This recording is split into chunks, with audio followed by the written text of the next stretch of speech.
Hello दोस्तों, लकवे के patient में अक्सर यूरिन के बहुत सारे इश्यूज आ जाते हैं। या तो पेशाब अटक जाती है या पेशाब लीक होने लगते हैं, जिसे इनकॉन्टिनेंस बोलते हैं। ये लकवे के पेशेंट के लिए मैनेज करने वाला एक इंपॉर्टेंट इशू होता है, जिससे अक्सर पेशेंट का मैनेजमेंट स्ट्रैटेजी बहुत ज़्यादा चेंज होता है।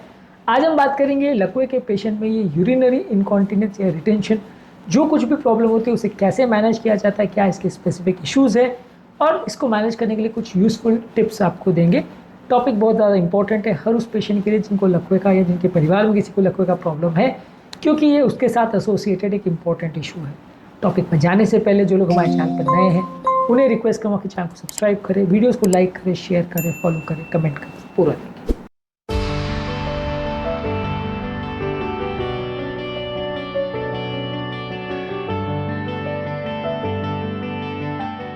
इस टॉपिक का हर एक पॉइंट बहुत ज़्यादा वैलिड और इंपॉर्टेंट है, इसलिए वीडियो को एंड तक देखिएगा। चलिए शुरू करते हैं इंपॉर्टेंट वीडियो। सबसे पहला, एक पेशेंट का डिटेल मेडिकल इवैल्यूएशन ज़रूरी है, जिसमें पेशेंट का डिटेल मेडिकल हिस्ट्री, उसका फिजिकल एग्जामिनेशन, उसके डायग्नोस्टिक टेस्ट, यूरिन एनालिसिस, पेट का अल्ट्रासाउंड, यूरोडायनेमिक स्टडी जिसमें पेशाब कितनी बन रही है, कितनी आ रही है, ये सारी चीज़ों का प्रॉपर असेसमेंट किया जाता है।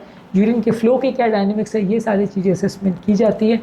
तो ये सारे मेडिकल इवैल्यूएशन पेशेंट का ज़रूरी है, जिसको बेसिकली या तो ब्रेन का डॉक्टर करता है या यूरोलॉजिस्ट यानी पेशाब से रिलेटेड जो डॉक्टर होते हैं वो करते हैं। ये दोनों डॉक्टर में से कोई ना कोई इनका इवैल्यूएशन करता है, जिसके माध्यम से पता चलता है कि पेशेंट को पेशाब अटक रही है या जो लीक हो रही है, इसमें क्या स्पेसिफिक इशू है, क्या स्पेसिफिक कारण है। क्या ये ब्रेन द्वारा जो ब्लैडर का कंट्रोल है वो गड़बड़ हो गया, उसकी वजह से हो रहा है, या किसी दवा की वजह से हो रहा है, किसी इन्फेक्शन की वजह से हो रहा है, किसी पथरी की वजह से हो रहा है, प्रोस्टेट की वजह से हो रहा है। ये सारी चीज़ों को असेस करने में ये इन्फॉर्मेशन हमारी मदद करती है। इसके अलावा हम बात करते हैं नेक्स्ट मेडिसिन के बारे में। मेडिसिन से आप यूरिनरी इनकॉन्टिनेंस या रिटेंशन को मैनेज करते हैं।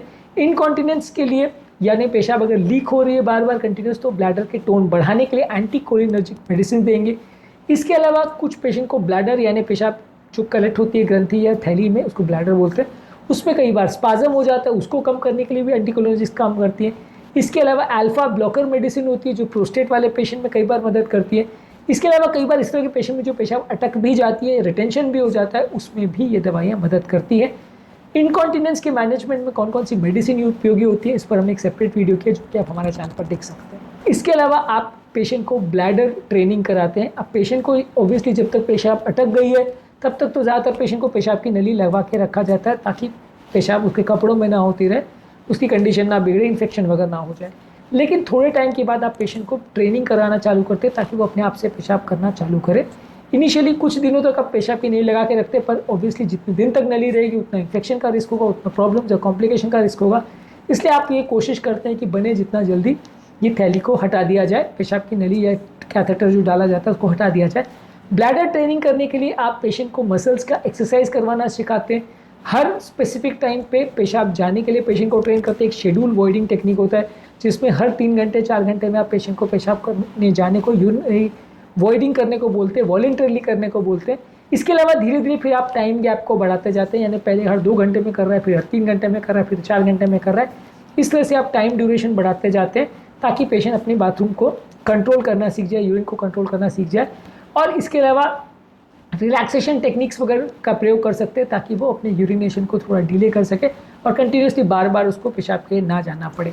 इसके अलावा आप पेशेंट को इंकरेज करते हो पेल्विक फ्लोर मसल्स की एक्सरसाइज करने के लिए, केजल एक्सरसाइज जिनको बोलते हैं, जिसमें जो पेशाब की जो नलियाँ हैं उसके आसपास की जो मसल्स हैं उनको आप कंटिन्यूसली ट्रेन करते हैं, जिससे ब्लैडर का कंट्रोल इंप्रूव होता है, यूरिनरी इनकॉन्टिनेंस के सिम्टम्स में कुछ फ़ायदा मिलता है।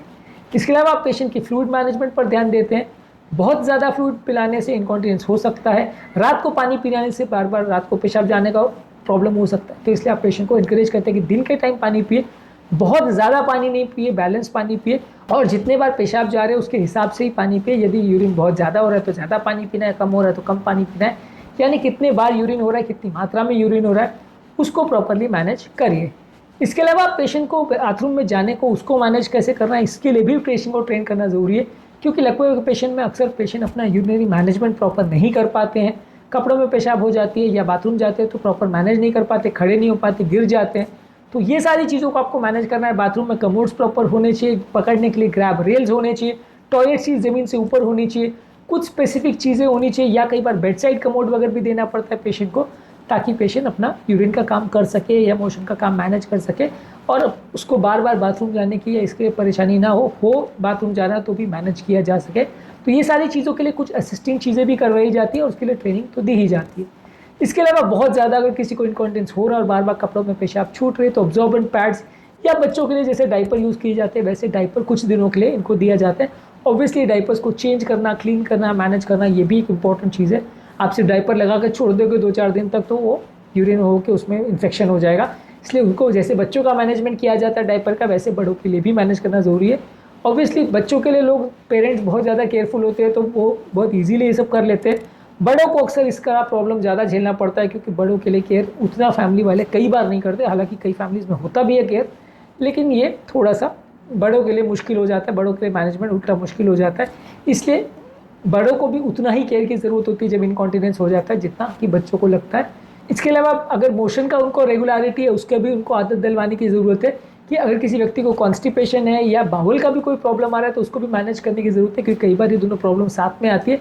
इसके लिए उनको अच्छा पानी लेने को बोलिए, बाउल हैबिट्स को भी रेगुलाइज करने बोलिए, सलाद ज़्यादा खाएंगे, कॉन्स्टिपेशन के लिए भी आप दवाई दे सकते हैं। तो ये दोनों को साथ में ही अक्सर मैनेज किया जाता है। इसके अलावा एनवायरनमेंट का प्रॉपर मॉडिफिकेशन किया जाता है ताकि जो बाथरूम के लिए पाथवे हो वहाँ पे कोई सीढ़ी वगैरह ना हो या वहाँ पे कोई ऐसी चीज़ें नहीं हो जिससे पेशेंट टकरा जाए। इसके अलावा लाइटिंग प्रॉपर होनी चाहिए, पेशेंट को प्रॉपर दिखाई दे, बाथरूम इजीली एक्सेसिबल हो पेशेंट के लिए, ऐसी जगह पे उसका बिस्तर हो। ये सारी चीज़ें लकवे के पेशेंट में बहुत इंपॉर्टेंट है क्योंकि छोटी छोटी चीज़ों में नॉर्मल आदमी को तो बाथरूम जाना कोई दिक्कत नहीं होती, उम्रदराज पेशेंट और लकवे के पेशेंट में अक्सर ये बहुत दिक्कत हो जाती है। इसके अलावा कुछ बिहेवियरल थेरेपीज़ भी की जाती है जिससे पेशेंट का यूरिन का कंट्रोल और ओवरऑल सिम्टम्स थोड़े कम होते हैं, जैसे कि डबल वॉइडिंग स्ट्रैटेजी जिसमें पेशेंट को ब्लैडर को 2 बार एम्प्टी करने को बोला जाता है। एक बाथरूम विजिट करे तो उसमें एक बार यूरिन करे फिर दोबारा एम्प्टी करे ताकि जो बचा खुचा यूरिन ब्लैडर में भरा है वो निकल जाए। इसके अलावा पेल्विक फ्लोर रिलैक्सेशन टेक्निक्स करवाई जाती हैं जहाँ मसल्स को रिलैक्स करवाने की उसको ट्रेनिंग दी जाती है। इसके अलावा अगर यूरिन बार बार हो रहा है तो कुछ डिस्ट्रैक्शन टेक्निक्स पेशेंट को बताई जाती है जिससे वो अपना मन डिस्ट्रैक्ट कर सके और यूरिन के कंट्रोल को बेटर वे में मैनेज कर सके। तो ये डिस्ट्रैक्शन टेक्निक्स जो बिहेवियरल थेरेपी में आती है ये सारी चीज़ें भी कई बार आपको ट्रेनर सिखाते हैं और ये सारी चीज़ों के बारे में पेशेंट को और उसके केयर गिवर को यानी उसके जो परिवार में ध्यान रख रहा है दोनों को ही ट्रेन करना ज़रूरी है क्योंकि ये सारी चीज़ें पेशेंट को खुद भी मैनेज करना आना चाहिए, रिलेटिव को भी मैनेज करना चाहिए और दोनों को मैनेज करने के लिए प्रॉपर आपको इनकरेज भी करना ज़रूरी है क्योंकि कई बार लोग डिप्रेशन में चले जाते हैं, पेशेंट भी और उसके अटेंडेंट्स भी, और थोड़े दिन के बाद केयर गिवर बर्नआउट हो जाता है जहाँ रिलेटिव्स केयर करना बंद कर देते हैं। फिर पेशेंट की कंडीशन बिगड़ती है और बहुत जल्दी बिगड़ती है और कई पेशेंट की बहुत जल्दी इसके बाद मृत्यु हो जाती है। इसलिए रिलेटिव्स को भी इंकरेजमेंट देना और पेशेंट को भी इंकरेजमेंट करना, डिप्रेशन से बाहर निकालना बहुत ज़्यादा ज़रूरी है। आज के टॉपिक में हमने बात करी है यदि किसी लकवे के पेशेंट को यूरिनरी इनकॉन्टिनेंस हो तो क्या करना चाहिए, उसके टिप्स पर हमने बात करी। इसके अलावा लकवे के पेशेंट के बाकी एस्पेक्ट्स पर और भी हमने सारे वीडियोज़ किए जो कि आप हमारे चैनल पर देख सकते हैं। टॉपिक एंड करने से पहले जो लोग हमारे चैनल पर नए हैं उन्हें रिक्वेस्ट करूँगा कि चैनल को सब्सक्राइब करें, वीडियोज़ को लाइक करें, शेयर करें, फॉलो करें, कमेंट करें।